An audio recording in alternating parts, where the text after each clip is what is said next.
الحمد لله والصلاة والسلام على نبينا محمد وعلى آله وصحبه ومن تبعهم بإحسان إلى يوم الدين ما بعد அன்பார்ந்த சகோதரர்களே சகோதரிகளே, நபிகள் நாயகம் ஸல்லல்லாஹு அலைஹி வஸல்லம் அவர்களுடைய வரலாற்றை பார்த்து வருகின்ற இந்த தொடரிலே நாம் இறுதியாக நபி ஸல்லல்லாஹு அலைஹி வஸல்லம் அவர்களுடைய தோழர்களுக்கு ஏற்பட்ட கஷ்டங்களை, துன்பங்களை பற்றி பார்த்தோம்.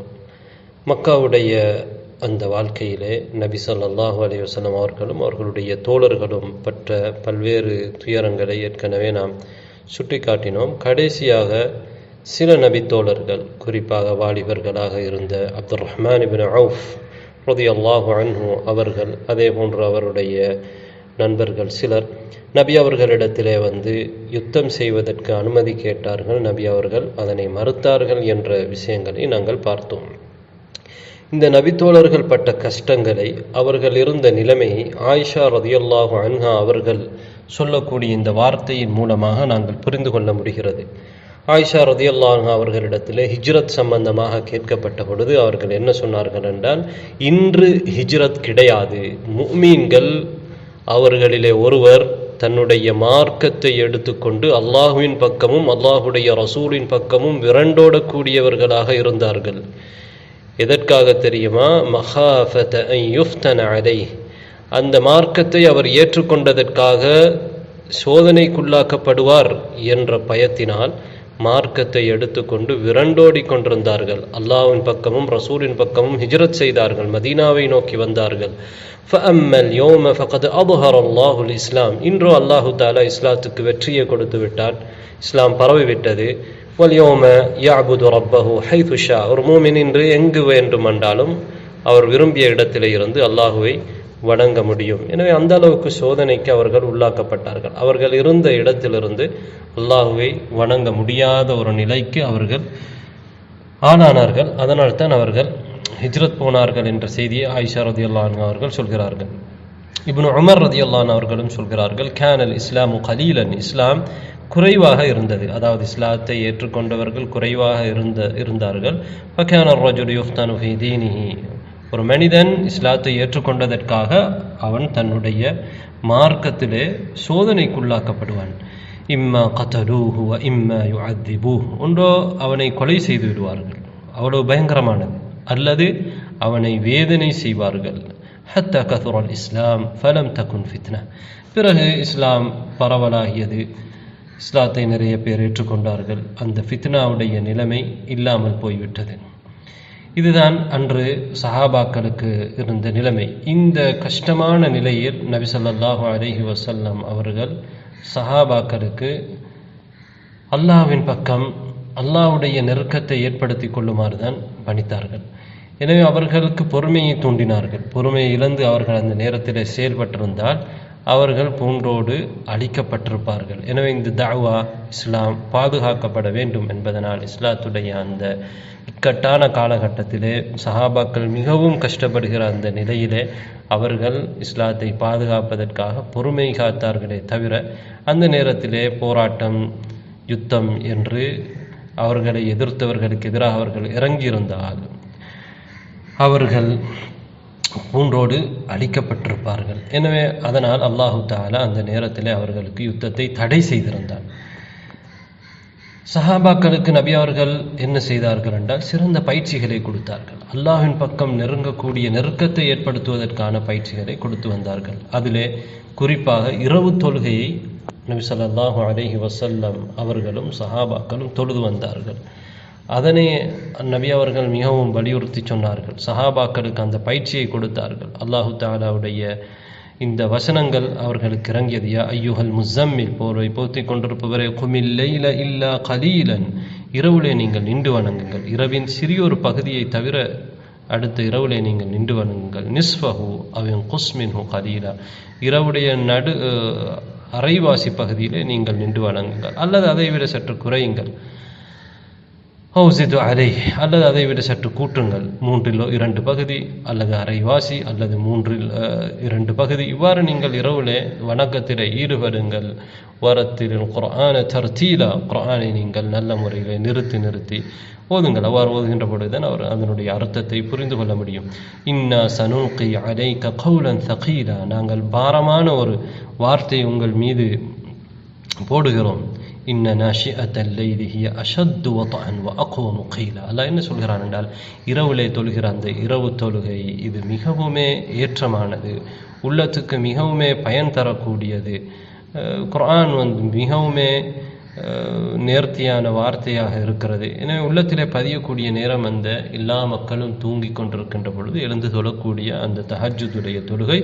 இந்த தஹஜ்ஜுடைய தொழுகையை நபி ஸல்லல்லாஹு அலைஹி வஸல்லம் அவர்கள் சஹாபாக்களுக்கு பயிற்சியாக கொடுத்தார்கள். அவர்களும் தொழுதார்கள். சஹாபாக்கள் எந்த அளவுக்கு தொழுதார்கள் என்றால், தங்களுடைய கால்கள் வீங்குகின்ற அளவுக்கு தொழுதார்கள். பிறகு அல்லாஹு தஆலா இதனை கடமை என்ற இந்த நிலையில இருந்து அவர்களுக்கு இதனை குறைத்து விட்டார். அவர்கள் சிறந்த முறையிலே தொழுகையிலே ஈடுபடுகிறார்கள், அல்லாஹ்வுடைய பொருத்தத்தை நாடுகிறார்கள். அல்லாஹ்வுடைய கட்டளை என்றால் அவர்கள் செவிசாய்க்க தயாராக இருக்கிறார்கள் என்பதை அல்லாஹு தஆலா அவர்களிடையே பார்த்ததற்கு பிறகு அல்லாஹு தஆலா அவர்களுக்கு அந்த கட்டளையை குறைத்து என்ன சொன்னான்? ஃபக்ரஉ மா தயஸ்ஸர மினல் குர்ஆன், குர்ஆனிலே நீங்கள் உங்களுக்கு முடியுமான அளவை, இலகுவான அளவை நீங்கள் ஓதிக்கொள்ளுங்கள் என்று அல்லாஹு தஆலா சொன்னான். எனவே இரவுலே தூக்கத்தை விட்டு எழுந்து அவர்கள் தியாகம் செய்து அந்த தொழுகைகளை ஆரம்ப கட்டத்திலே அவர்கள் தொழுதார்கள். இதுதான் அவர்களுக்கு கொடுக்கப்பட்ட பயிற்சி. இந்த பயிற்சி தான் பெரும் ஒரு சுமையை சுமக்கக்கூடியவர்களுக்கு அல்லாஹ் கொடுத்த பயிற்சி. ஏனென்றால் அவர்களுக்கு ஒரு பெரிய பொறுப்பு இருந்தது. இஸ்லாமிய நாட்டை உருவாக்க வேண்டும், அல்லாஹ்வுடைய பாதையிலே போராட வேண்டும். இவ்வளவு பெரிய தியாகங்களை செய்வதற்கு அல்லாஹ்வுடைய நெருக்கம் அவர்களுக்கு மிகவும் தேவைப்பட்டது. அந்த பயிற்சியை அல்லாஹு தஆலா அவர்களுக்கு ஆரம்பத்திலே கொடுத்தான். எங்களுக்கு தெரியும், குறைஷிகள் இவ்வாறான கொடுமைகளை செய்ததை போன்று அவர்கள் ஒரு கட்டத்திலே நபி அவர்களோடு அபூ தாலிபோடு பேசி ஏதாவது ஒரு ஒப்பந்தம் செய்து இந்த பிரச்சாரத்தை தடுக்கலாமா என்று அவர்கள் பார்த்தார்கள். அந்த வகையிலே அபூ தாலிபிடத்திலே அவர்கள் ஒரு முறை பேசுகிறார்கள். அகீல் இப்னு அபி தாலிப் ரலியல்லாஹு அன்ஹு அவர்கள் சொல்கிறார்கள், அவர்கள் இந்த சம்பவத்தோடு நேரடியாக சம்பந்தப்பட்டவர், அதாவது அபூ தாலிபுடைய ஒரு மகன். குறைஷிகள் அபூ தாலிபிடத்திலே முறையிட்டார்கள். முறையிட்ட பொழுது அவர்கள் என்ன சொன்னார்கள் என்றால், இன்னபின அஹீக, உங்களுடைய சகோதரனின் மகன் நாங்கள் இருக்கக்கூடிய இடங்களிலே எங்களுடைய பள்ளிவாசலிலே எங்களை தொல்லை கேட்கிறார், அவரை நீங்கள் தடுக்க வேண்டும், அவரால் எங்களுக்கு தொந்தரவாக இருக்கிறது என்று சொன்ன பொழுது அகீலிடத்திலே நபி அவர்களை கூட்டி வருமாறு அபூ தாலிப் அவர்கள் சொல்கிறார்கள். நபி ஸல்லல்லாஹு அலைஹி வஸல்லம் அவர்கள் ஒரு சிறிய ஒரு குடிசையில் இருக்கிறார். அவரை அகீல் கூட்டி அழைத்து வருகிறார்கள். அது லுஹருடைய கடுமையான அந்த சூடான நேரம். நபி ஸல்லல்லாஹு அலைஹி வஸல்லம் அவர்கள் நிழலால் அபூ தாலிப் இடத்திலே வந்த பொழுது அபூ தாலிப் சொல்கிறார், உங்களுடைய இந்த உறவினர்கள், இன்ன பனு அம்மிக், உங்களுடைய தந்தையின் சகோதரர்களுடைய பிள்ளைகள், அதாவது உங்களுடைய உறவுக்காரர்களான இந்த குறைஷிகள் அனைவருமே உறவினர்கள். அந்த வகையில் நபி அபூ தாலிப் சொல்கிறார், உங்களுடைய உறவினர்களான இவர்கள் என்ன சொல்கிறார்கள் என்றால், நீங்கள் அவர்களை அவர்களுடைய மஸ்ஜிதிலும் அவர்கள் கூடுகிற இடங்களிலும் அவர்களை நோவினைப்படுத்துகிறீர்களாம், எனவே நீங்கள் அவர்களை நோவினைப்படுத்தாதீர்கள் என்று நபி அவர்களுக்கு அபூ தாலிப் உபதேசம் செய்கிறார். அதாவது நீங்கள் உங்களுடைய பிரச்சாரத்தை நீங்கள் விட வேண்டும், அது அவர்களுக்கு தொல்லையாக இருக்கிறது. அந்த நேரத்திலே நபி அவர்கள் தன்னுடைய பார்வையை வானத்தின் பக்கம் உயர்த்தி பார்த்து என்ன சொன்னார்கள்? இந்த சூரியனை நீங்கள் பார்க்கிறீர்கள் அல்லவா? அவர்கள் ஆம் என்று சொன்னார்கள். அப்படி என்றால் இந்த சூரியனிலிருந்து ஒரு தீ பந்தத்தை நீங்கள் எனக்கு கொண்டு பற்ற வைத்து கொண்டு தருவதாக இருந்தாலும் கூட நான் இந்த பிரச்சாரத்தை உங்களை விட்டும் விடமாட்டேன். நான் தொடர்ந்து என்னுடைய பிரச்சாரத்தை செய்து கொண்டுதான் இருப்பேன், அதை விடுவதற்கு என்னால் முடியாது என்று நபி அவர்கள் சொன்னார்கள். அது நபி ஸல்லல்லாஹு அலைஹி வஸல்லம் அவர்களுடைய கடமை, அல்லாஹு தஆலா கடமையாக்கி இருப்பது. அதனால் நபி அவர்கள் சொன்னார்கள், இந்த பிரச்சாரத்தை நான் செய்துதான் ஆகுவேன். அபூ தாலிப் அப்போது சொன்னார், வல்லாஹி மா கதபன இப்னு அஹி ஃபர்ஜிஉ, என்னுடைய சகோதரன் மகன் எங்களிடத்திலே போய் சொல்ல மாட்டார், எனவே நீங்கள் திரும்பி சென்று விடுங்கள் என்று குறைஷிகளை திருப்பி அனுப்புகிறார்கள். இதற்கு பிறகும் குறைஷிகளுடைய தொல்லை இன்னும் அதிகமாகிறது. அவர்கள் இவ்வாறு கேட்டு பார்த்தார்கள். இந்த நிலைமை அவர்களுக்கு இந்த ஒப்பந்தம் செய்ய பார்த்தார்கள். அபூ தாலிபிடத்திலே போய் ஏதாவது ஒரு பிரச்சனையை தீர்க்கலாமா என்று பார்த்தால் அதுவும் அவர்களால் முடியாமல் போய்விட்டது. பிறகு குறைஷிகள், பிறகு என்பது அல்ல, பொதுவாக குறைஷிகள் நபி ஸல்லல்லாஹு அலைஹி வஸல்லம் அவர்களிடத்திலே அவர்கள் நபி என்பதற்கான அற்புதங்களை காட்டுமாறு கேட்டுக்கொண்டிருந்தார்கள். அவர்களுக்கு பல சந்தர்ப்பங்களிலே நபி அவர்கள் உண்மையாளர்கள் என்று தெரிந்தாலும் கூட நபி அவர்கள் ஒரு விதண்டாவாதத்துக்காக அற்புதங்களை கேட்டார்கள். இதை பற்றி இப்னு அப்பாஸ் ரலியல்லாஹு அன்ஹு அவர்கள் சொல்கிறார்கள், நபி ஸல்லல்லாஹு அலைஹி வஸல்லம் அவர்களிடத்திலே அவர்கள் கேட்ட ஒரு அற்புதம் என்னவென்றால், நீங்கள் எங்களுக்கு இந்த சஃபா மலையை, நீங்கள் பலர் பார்த்திருப்பீர்கள், உம்ராவுக்கு போனால் சஃபா மர்வாவுக்கு இடையிலே நீங்கள் ஓடுவீர்கள், அது ஒன்று குன்றாக இருந்தது. அந்த சஃபா குன்றை, அந்த மலையை நீங்கள் தங்கமாக எங்களுக்கு மாற்றி தந்தால், மாற்றி காட்டினால் நாங்கள் உங்களை ஈமான் கொள்வோம் என்று சொன்னார்கள். நபி அவர்கள் கேட்டார்கள், உண்மையா, நீங்கள் அவ்வாறு ஈமான் கொள்வீர்களா? ஆம், நாங்கள் ஈமான் கொள்வோம். ஜிப்ரீல் அலைஹிஸ்ஸலாம் அவர்களை அந்த நேரத்தில் வருகிறார்கள். நபி அவர்கள் துஆ கேட்கின்ற பொழுது ஜிப்ரீல் அலைஹிஸ்ஸலாம் அவர்கள் வந்தார்கள், சலாம் சொன்னார்கள். அல்லாஹு தஆலா உங்களுக்கு சலாம் சொல்கிறான் என்று ஜிப்ரீல் அலைஹிஸ்ஸலாம் அவர்கள் சொன்னார்கள்.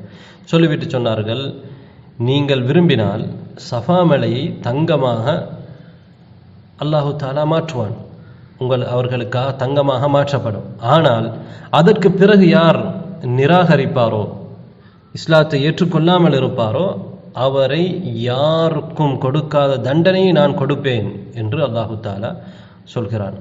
முஹம்மது, நீங்கள் விரும்பினால், நபியே நீங்கள் விரும்பினால் நான் அதை அவ்வாறு செய்யாமல் அவர்களுக்கு தௌபாவுடைய வாயிலை திறந்து வைப்பேன். அவர்கள் எப்போது வேண்டுமென்றாலும் இஸ்லாத்துக்குள் வரலாம். எனவே அல்லாஹ்வுடைய அத்தாட்சியை அல்லாஹு தஆலா கொடுத்து விட்டால், சஃபா மலையை தங்கமாக மாற்றிவிட்டால், அதற்கு பிறகு ஈமான் கொள்ளவில்லை என்றால் அவர்கள் அழிக்கப்படுவார்கள், அல்லாஹ்வுடைய தண்டனை வரும். ஈமான் கொள்ளவில்லை என்றால் அவர்கள் நரகத்துக்கு போக வேண்டிய நிலை ஏற்படும். அவ்வாறு அல்லாமல் அவர்களை விட்டுவிட்டால் அவர்களுக்கு ஈமான் கொள்வதற்கு எப்போதும் மரணம் வரையிலே சந்தர்ப்பம் இருக்கிறது.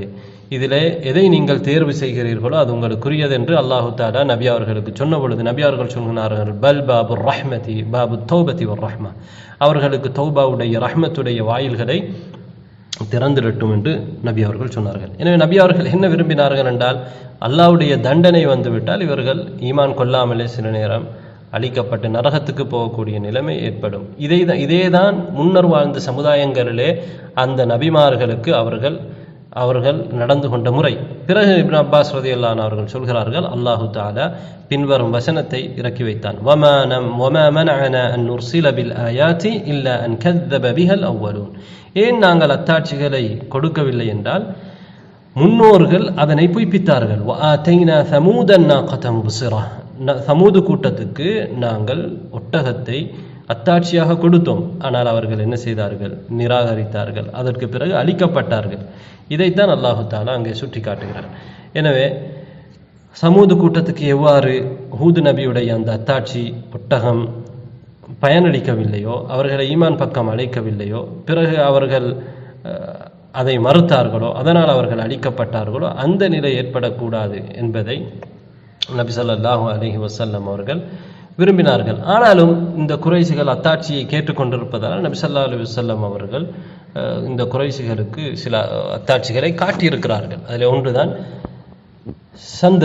சந்திரன் இரண்டாக பிளக்கப்பட்டது. ஹிரா மலைக்கு இரண்டு பக்கமாகவும் அந்த சந்திரனுடைய இரண்டு பாதிகள் இருந்தது.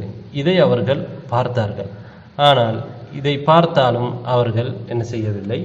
ஏனைய சமுதாயங்கள் எவ்வாறு ஈமான் கொள்ளவில்லையோ, விதண்டாவாதத்துக்கு அத்தாட்சிகளை கேட்டார்களோ, அதே போன்று அவர்கள் இதனை சூனியம் என்றுதான் சொன்னார்கள். இந்த நிகழ்வை குர்ஆனும் சுட்டி காட்டுகிறது. இக்தரபத்திஸ் ஸாஅ வன்ஷக்கல் கமர், மறுமை நாள் நெருங்கிவிட்டது, சந்திரன் பிளந்து விட்டது. வஇய்யரவ் ஆயத்தன் யுரிது வயகூலு சிஹ்ரும் முஸ்தமிர், அவர்கள் எந்த அத்தாட்சியை கண்டாலும் புறக்கணிப்பார்கள், இது ஒரு சூனியம் என்று சொல்வார்கள். எனவே இவ்வாறு தான் அந்த முஷ்ரிக்கள் நடந்து கொண்டார்கள். அவர்கள் இது ஒரு சூனியம் என்று கூறி இதனை மறுத்து விட்டார்கள். எனவே எந்த அத்தாட்சியை கண்டாலும் இவ்வாறு அவர்கள் சூனியம் என்று கூறுவார்கள். இது அவர்களுடைய வளமையாக இருந்தது. இதே போன்று குறைஷிகள் நபி ஸல்லல்லாஹு அலைஹி வஸல்லம் அவர்களை எவ்வாறு தொல்லை கொடுத்தார்களோ, எவ்வாறு அற்புதங்களை கேட்டார்களோ, அதே போன்று சில விதண்டாவாதங்களையும் செய்தார்கள்.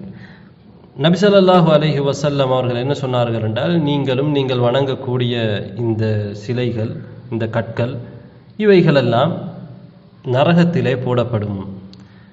நீங்களும் அந்த நரகத்துக்குள்ளே நுழையக்கூடியவர்கள், நீங்கள் தொடர்ந்து இந்த ஷிர்கில் இருந்தால் நரகத்துக்கு நுழைவீர்கள் என்று அல்லாஹு தாலா குர்ஆனிலே ஆயத்தை இறக்கி வைத்தான்.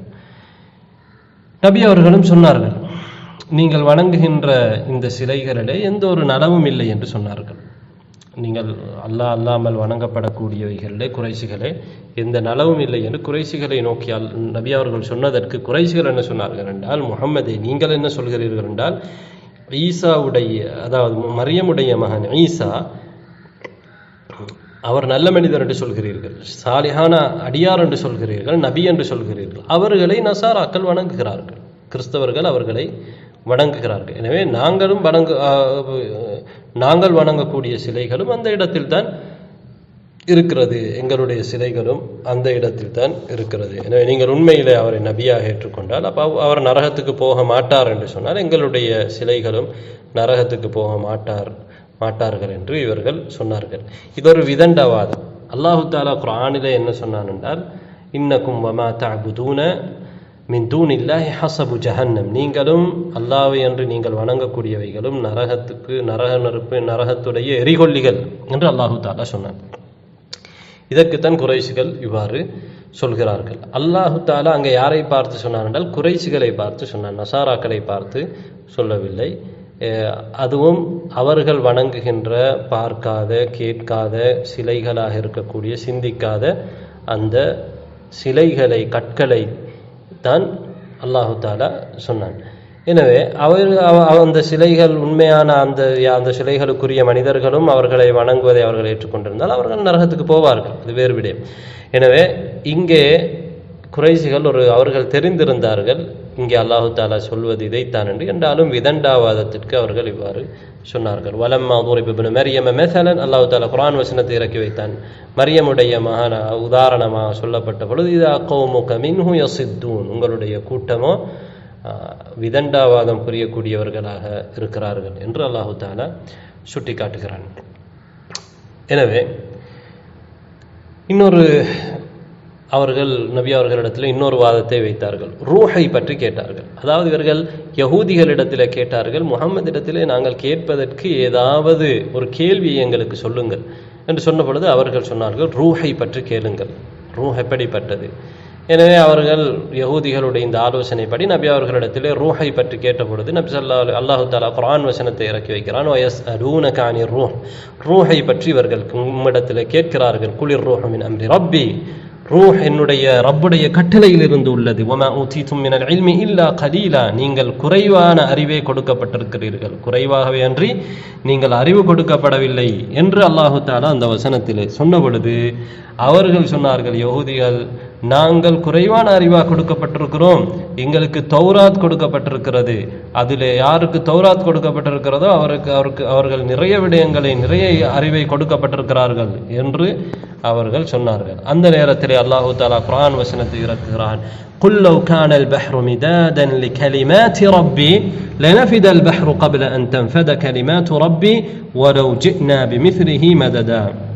நபியே கூறுங்கள், கடல் என்னுடைய ரப்புடைய வார்த்தைக்கு மையாக இருந்தாலும் என்னுடைய ரப்புடைய வார்த்தைகள் முடிவடைவதற்கு முன்னால் அந்த கடல் முடிவடைந்துவிடும்.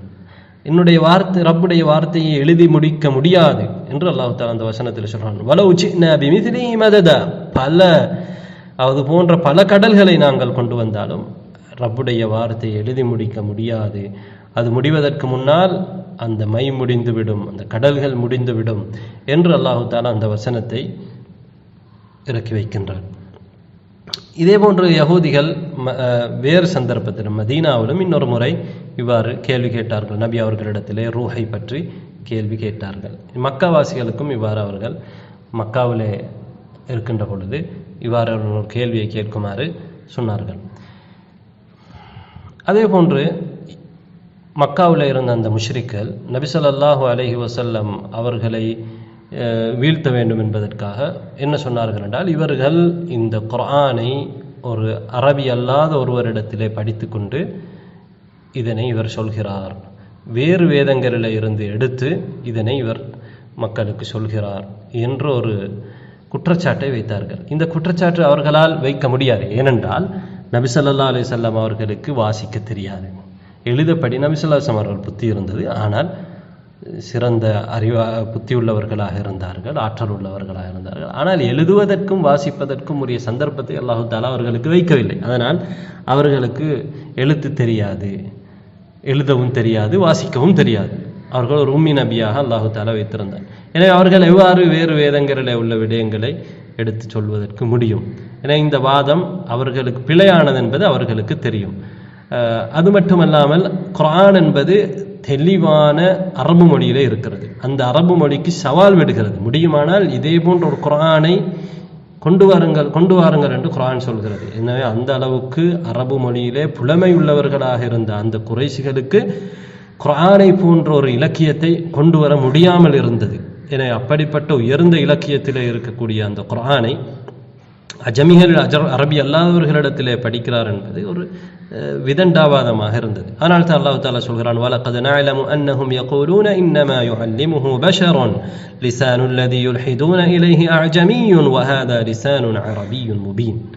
அவர்கள் என்ன சொல்கிறார்கள்? ஒரு மனிதர் கற்றுக் கொடுப்பதாக சொல்கிறார்கள். ஆனால் அந்த மனிதரோ அஜமியாக இருக்கிறார், அரபி அல்ல. எனவே இந்த குர்ஆனோ ஹாதா லிசானுன் அரபிய்யுன் முபீன், தெளிவான அரபு மொழியாக இது இருக்கிறது. எனவே அந்த வாதம் வெற்றுவாதமாக இருந்தது. அதே போன்று அவர்கள் நபி ஸல்லல்லாஹு அலைஹி வஸல்லம் அவர்கள் ஒரு முறை என்ன செய்கிறார்கள் என்றால், 2 சிறுவர்கள், அவர்கள் மக்காவில் இருந்த 2 அடிமை சிறுவர்கள், அவர்கள் வாள்களை தீட்டக்கூடியவர்கள். ஒருவருடைய பெயர் யசார், இன்னொருவருடைய பெயர் ஹைர். இவர்கள் அப்துல்லாஹ் இப்னு முஸ்லிம் அல் ஹதரமி என்கின்ற ஒரு நபித்தோழர். அவர் மக்காவில் இருக்கின்ற பொழுது அவர்களிடத்தில் 2 சிறுவர்கள் இருந்தார்கள். அவர்கள் யகூதிகள், தௌராத்தை ஓதக்கூடியவர்கள், தௌராத்தை வாசிக்கக்கூடியவர்கள். யகூதியோ நசரானியோ இருக்கலாம். அவர்கள் தௌராத்தை என்ன செய்வார்கள்? வாசிப்பார்கள். எனவே அவர்கள் வாள்களை தீட்டுகின்றவர்களாக இருந்தார்கள். நபி அவர்கள் ஒரு முறை இவர்களுக்கு பக்கத்தால் நடந்து போன பொழுது அவர்கள் ஏதோ ஒரு வேதத்தை ஓதிக்கொண்டிருந்தார்கள். நபி ஸல்லல்லாஹு அலைஹி வஸல்லம் அவர்கள் அவர்களோடு கதைத்தார்கள். அந்த சிறுவர்கள் அவர்களோடு கதைத்தார்கள். இதை வைத்து என்ன சொன்னார்கள் முஷ்ரிக்கள்? பார்த்தீர்களா, முஹம்மது இவரிடத்திலே தான், இந்த சிறுவர்களிடத்திலே தான் இந்த குர்ஆனை கற்றுக்கொள்கிறார் என்று சொன்னார்கள். இது அவர்களுக்கே தெரியும் பிழையான வாதம் என்று. ஏனென்றால் அந்த செய்தியில் என்ன வருகிறது என்றால், அவர்களுடைய பாஷையால் தான் தௌராத்தை ஓதுகிறார், அரபு மொழியில் அல்ல. என குர்ஆன் உயர்ந்த அரபு மொழியில் இருக்கிறது. அது மட்டுமல்லாமல் அவர்கள் ஏற்றுக்கொண்டிருக்கக்கூடிய அந்த நசரானிய அகீதாவுக்கு மாற்றமான அகீதாவை குர்ஆன் சொல்கிறது. முழு வாழ்க்கைக்குமான ஒரு திட்டத்தை குர்ஆன் சொல்கிறது. எனவே இது அவர்களுடைய அந்த சிறுவர்களுக்கு கற்றுக் கொடுக்க முடியுமான ஒன்றாக இல்லை என்பது அவர்களுக்கு தெரியும். ஒரு விதண்டாவாதத்திற்காக இப்படியாக அவர்கள் செய்தார்கள். உண்மையிலே அவர்கள் கற்றுக் கொடுக்கக்கூடியவராக இருந்தால் அந்த சிறுவர்களுடைய 2 பேருடைய எஜமானான அப்துல்லா இப்னு முஸ்லிம் அல் ஹதரமி எங்கே இருந்தார்? அவர் அதை கற்றுக்கொண்டிருப்பார். அவர் இஸ்லாத்தை ஏற்றுக்கொண்டிருக்க மாட்டார். அவரும் பிறகு இஸ்லாத்தை ஏற்றுக்கொண்டார் என்பதை நாங்கள் பார்க்கிறோம். இதே போன்று முஷ்ரிக்கள் வைத்த இன்னொரு வாதம் என்னவென்றால், குர்ஆன் ஒரேடியாக இறக்கப்படக்கூடாதா, ஏன் கொஞ்சம் கொஞ்சமாக இறக்கப்படுகிறது என்ற ஒரு வாதத்தை வைத்தார்கள். அதற்கு அல்லாஹு தஆலா பதில் சொல்கிறான். என்ன சொன்னார்கள் முஷ்ரிக்கள்? லௌலா நுஸ்ஸில அலைஹில் குர்ஆனு ஜும்லத்தன் வாஹிதா, ஒரேடியாக குர்ஆன் இறக்கப்படக்கூடாதா? அல்லாஹு தஆலா இறக்கினான், கதாலிக லினுஸப்பித பிஹி ஃபுஆதக வரத்தல்னாஹு தர்தீலா. இவ்வாறு தான் நாங்கள் குர்ஆனை இறக்குவோம். ஏன் தெரியுமா? இதன் மூலம் நபியே உங்களுடைய உள்ளத்தை நாங்கள் உறுதிப்படுத்துகிறோம். எனவே அல்லாஹு தஆலா கொஞ்சம் கொஞ்சமாக அந்தந்த நேரத்துக்கு தேவையாக நபி அவர்களுக்கு கவலை வருகிற பொழுது அந்த கவலையை போக்கக்கூடியதாக, பிரச்சனை வருகிற பொழுது அந்த பிரச்சனைக்கு தீர்வாக, இவ்வாறு மனனம் செய்வதற்கு இலகுவாக அமைவதற்காக அல்லாஹு தஆலா கொஞ்சம் கொஞ்சமாக அந்தந்த நேரத்துக்கு ஏற்ற முறையிலே குர்ஆனுடைய வசனங்களை அல்லாஹு தஆலா 23 வருடங்களாக இறக்கி வைத்தான். எனவே அவர்கள் இவ்வாறு ஒவ்வொரு விடயங்களாக, ஒவ்வொரு வாதங்களாக இஸ்லாத்தை முறியடிப்பதற்கு முன்வைத்தார்கள். எங்களுக்கு தெரியும், அந்த மக்காவில் இருந்த காபிர்கள் அவர்கள் கதா கதிர், அல்லாஹ்வுடைய விதியிலும் அவர்கள் முரண்பட்டார்கள். அல்லாஹு தஆலா நாங்கள் எங்களை படைப்பதற்கு முன்னால் எல்லா விடயங்களையும் விதித்திருக்கிறான், எழுதி வைத்திருக்கிறான். அல்லாஹு தஆலா நடக்க போகின்ற அனைத்தையும் அறிந்து வைத்திருக்கிறான். எனவே அதனையும் அவர்கள் அதில் விவாதம் செய்யக்கூடியவர்களாக இருந்தார்கள். அது சம்பந்தமாகவும் அல்லாஹு தஆலா குர்ஆனிலே வசனம் இறக்கிறான், யௌம யுஸ்ஹபூன ஃபின்னாரி அலா வுஜூஹிஹிம் ذوقوا مس سقر إنا كل شيء خلقناه بقدر. நாங்கள் ஒவ்வொன்றையும் நாங்கள் விதியின் மூலமாகத்தான் விதியின் அடிப்படையிலே தான் படைத்திருக்கிறோம் என்று அல்லாஹு தாலா அந்த வசனத்திலே சொல்கிறான். அதே போன்று முஷ்ரிக்களுக்கு இருந்த இன்னொரு பிரச்சனை என்னவென்றால், பலவீனமான மூமீன்கள் நபி அவர்களோடு இருக்கிறார்கள். பலவீனமான மனிதர்கள், சமூகத்திலே பெரிய அந்தஸ்து இல்லாதவர்கள், அந்தஸ்துள்ளவர்களும் இருந்தார்கள், அந்தஸ்து இல்லாதவர்களும் நபி அவர்களிடத்திலே உட்கார்ந்தார்கள். பிலால் ரதியல்லாஹு அவர்கள் போன்றவர்கள், அப்துல்லா இப்னு மஸ்ஊத் ரதியல்லாஹு அவர்கள் போன்றவர்கள், என இப்படியான பலவீனமானவர்கள் நபி அவர்களோடு இருக்கிற பொழுது நாங்கள் ஈமான் கொள்ள முடியாது, அவர்களை நீங்கள் துரத்த வேண்டும், அவ்வாறு துரத்தினால்தான் நாங்கள் ஈமான் கொள்ள முடியும் என்ற வாதத்தையும் அவர்கள் வைத்தார்கள். அல்லாஹு தாலா குர்ஆனிலே வசனம் இறக்கிறான், வலா தத்ருதில் லதீன யதுஊன ரப்பஹும் பில்கதாதி வல் அஷியி யுரீதூன வஜ்ஹ. அல்லாஹு தாலாவுடைய முகத்தை நாடி காலையிலும் மாலையிலும் தங்களுடைய ரப்பை அழைக்கின்றார்களே, அல்லாஹுவை அழைக்கின்றார்களே, அப்படியானவர்களை நபியை நீங்கள் துரத்து விடாதீர்கள் என்று அல்லாஹு தாலா வசனத்தை இறக்கினான். ஒருமுறை இப்னு உம்மி மக்தூம் ரதியல்லாஹு அன்ஹு அவர்கள் வருகிறார்கள். அந்த நேரத்திலே நபி அவர்கள் உபய் இப்னு ஹலஃப் என்கின்ற குறைஷிகளிலே உயர்ந்த அந்தஸ்துக்குரிய ஒரு காபிரோடு பேசிக்கொண்டிருக்கிறார்கள். அவரை இஸ்லாத்துக்கு எடுப்பதற்காக நபி ஸல்லல்லாஹு அலைஹி வஸல்லம் அவர்கள் விரும்புகிறார்கள். அந்த நேரத்தில் அவர்களுடைய வாதமே ஏற்கனவே பலவீனமானவர்கள் தங்களோடு இருக்கக்கூடாது என்பது. அந்த நேரத்திலே இப்னு உம்மி மக்தூம் ரதியல்லாஹு அன்ஹு அவர்கள், குருடான ஒரு சஹாபி, நபி அவர்களிடத்திலே வந்து கேள்வி கேட்கின்றார்கள். நபி அவர்கள் இப்னு உம்மி மக்தூமை பார்க்கவில்லை, அவரை புறக்கணித்து விட்டு அவர்கள் உபய் இப்னு ஹலஃபோடு தொடர்ந்து பேசிக்கொண்டிருக்கிறார்கள். ஆனால் இந்த நிகழ்வை அல்லாஹு தஆலா கண்டிக்கின்றான். தன்னுடைய நபிக்கு கூட இந்த நிகழ்வை கண்டிக்கின்றான். என்றால் நபி அவர்கள் பார்த்தார்கள், இவருக்கு ஏதாவது இஸ்லாத்தை சொல்லி இஸ்லாத்தை எடுக்கலாம் என்ற ஒரு நலவைத்தான் நாடினார்கள். ஆனாலும் அல்லாஹு தஆலா என்ன சொல்றான், அபஸ வ தவல்லா அன் ஜாஅஹுல் அஅமா, கடுகடுத்தார், ஒரு குருடர் வந்ததற்காக புறக்கணித்தார் என்று அல்லாஹு தஆலா நபியை கண்டிக்கின்றான். கடுமையாக அல்லாஹு தஆலா இங்கே நபியை கண்டித்திருக்கிறான். காரணம், இஸ்லாத்திலே சமூக அந்தஸ்தை வைத்து, குடும்ப அந்தஸ்தை வைத்து, பொருளாதார வசதியை வைத்து எல்லாம் ஒரு மனிதனை ஏற்றத்தாழ்வு பார்ப்பது கிடையாது. எல்லாரும் மனிதர்கள், எல்லோரும் ஆதமுடைய பிள்ளைகள், எல்லோருக்கும் சம அந்தஸ்து இருக்கிறது. சமத்துவத்தை இஸ்லாம் வலியுறுத்தக்கூடிய ஒரு மார்க்கமாக இருக்கிறது. எனவே இந்த காபிர்களுடைய இந்த கோரிக்கையை அல்லாஹு தஆலா புறக்கணித்து விட்டான். ஏனென்றால் இப்னு உம்மி மக்தூம் ரலியல்லாஹு அன்ஹு அவர்கள் ஒரு மூமின். அவர் குருடான, சமூகத்தில் அந்தஸ்து குறைந்த அவர்களுடைய பார்வையில் ஒருவராக இருந்தாலும் அவர் அல்லாஹு தஆலா இடத்திலே உபய் இப்னு ஹலஃபை விட பன்மடங்கு உயர்ந்தவர்களாக இருக்கிறார்கள். அதே போன்று அல்லாஹு தஆலா மறுமையிலே மனிதர்களை எழுப்புவான் என்கின்ற அகீதாவை நபி அவர்களுக்கு இறக்கினான். அதுதான் அடிப்படை. ஒரு மனிதன் மௌத்தா போனால் மண்ணோடு மண்ணா போவதில்லை, மறுமையிலே எழுப்பப்படுவார்கள் என்கின்ற செய்திக்கு அதிலும் முஷ்ரிக்குகள் முரண்பட்டார்கள். முஷ்ரிக்கல்ல சிலர் உமையத் இப்னு அபி ஸல்த் போன்ற ஹுனஃபாக்கள், அதாவது இப்ராஹிம் நபியுடைய மார்க்கத்திலே தொடர்ந்து இருப்பதற்கு முயற்சித்த ஷிர்க் மற்றும் தூரமான இருந்தவர்கள் பலரும் கொள்கையிலே, அதாவது மறுமை நாள் ஒன்று இருக்கிறது என்ற நம்பிக்கை அவர்களிடத்தில் இருந்திருக்கிறது, சிலரிடத்தில் இருந்திருக்கிறது. ஆனால் சிலர் மறுமை நாளுடைய அந்த நம்பிக்கையை மறுப்பவர்களாக இருந்திருக்கிறார்கள். குர்ஆன் அதனை எங்களுக்கு சுட்டி காட்டுகிறது. அவர்கள் என்ன சொன்னார்கள் என்றால், இதா மித்னா வ குன்னா துராபன் வ இவாமன் இன்னா லமபூதூன், நாங்கள் மரணித்து மண்ணோடு மண்ணாகி எலும்பாகி போனதற்கு பிறகு நாங்கள் மீண்டும் எழுப்பப்படுவோமா என்று அவர்கள் கேள்வி கேட்கிறார்கள். ஆஸ் இப்னு வாயில் என்கின்ற ஒருவன் நபி அவர்களிடத்திலே ஒரு இத்துப்போன எலும்பை எடுத்து கொண்டு வந்து என்ன சொல்கிறான் என்றால், பரிகாசமாக நபி அவர்களை பார்த்து, அல்லாஹ் இந்த இத்துப்போன எலும்பையுமா உயிர்ப்பிப்பான் என்று கேட்டபொழுது நபி அவர்கள் சொன்னார்கள், நஅம் யபஅதுல்லாஹு ஹாதா, அல்லாஹு தஆலா இதை உயிர்ப்பிப்பான், உம்மையும் அல்லாஹு தஆலா மரணிக்க செய்து பின்னர் உயிர்ப்பிப்பான், பின்னர் உன்னை நரக நெருப்புக்குள் நுழைவிப்பான் என்று நபி அவர்கள் சொன்னார்கள். அல்லாஹு தஆலா அந்த நேரத்திலே குர்ஆன் வசனத்தை இறக்கினான். அவலம் யரல் இன்சானு அன்னா ஹலக்னாஹு மின் நுத்ஃபத்தின் ஃபஇதா ஹுவ ஹஸீமுன் முபீன், மனிதன் பார்க்கவில்லையா, நாங்கள் அவனை ஒரு இந்திரிய துளியிலிருந்து படைத்திருக்கிறோம், அவனோ விதண்டாவாதம் செய்யக்கூடியவனாக, தெளிவாக தெளிவான விதண்டாவாதம் செய்யக்கூடிய ஒருவனாக இருக்கிறான் என்று அல்லாஹு தஆலா அந்த ஆயத்திலே சுட்டி காட்டுகிறான். அதே போன்று ஒரு நபி